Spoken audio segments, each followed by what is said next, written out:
Case की अगर मैं शुरुआत में जाऊं जी, ये इंसिडेंट हुआ है 4 दिसंबर को 12 बजे के करीब, जिसकी सीसीटीवी फुटेज भी कलेक्ट कर ली गई थी।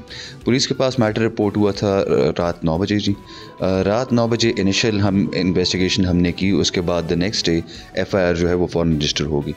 एफआईआर रजिस्टर होने के बाद जो मेन कल्प्रिट थी रिदा, उनको अरेस्ट किया गया और उनकी जब इंटेरोगेशन हुई तो उसमें बाकी नाम जो है हमारे पास नदीम का, परवेज़ का और शमरेज़ का आया है। नदीम और परवेज़ जो हैं वो अरेस्ट फिर हुए। परवेज़ की पॉइंटेशन पे फिर डेड बॉडी जो है उसको रिकवर किया गया। उसके अलावा जिन गाड़ी में डॉक्टर साहिबा गई थी रिदा के साथ, वो गाड़ी जो है वो हमारी कस्टडी में, और जिस गाड़ी में डॉक्टर साहिबा को की डेड बॉडी को ले जाया गया था वो भी हमारे पास है जी। इसमें बच जाता है फिर एक मुलजिम जी, शमरेज़ जी।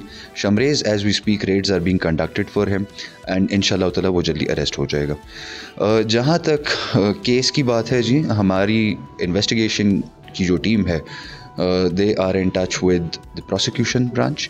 इसी तसलसल में एक JIT जो है वो भी फॉर्मुलेट हुई है टू इंश्योर कि एक तो इन जो लोग इसमें इन्वॉल्व हैं इनको सज़ाएं दी जाएं जी कोर्ट्स के थ्रू पे, और उसके अलावा जो है इन्वेस्टिगेशन जो है प्रॉपर तरीके से हो ताकि उसमें हम इंश्योर कर सकें कि कोर्ट में या इन्वेस्टिगेशन में कोई फ्लॉ आ रह जाए या फॉल्ट ना आ जाए। This is the overview of the case ji.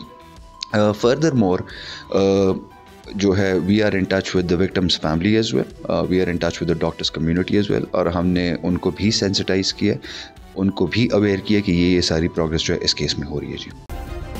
Subscribe करें और बेल दबाएं ताकि कोई खबर रह न जाए।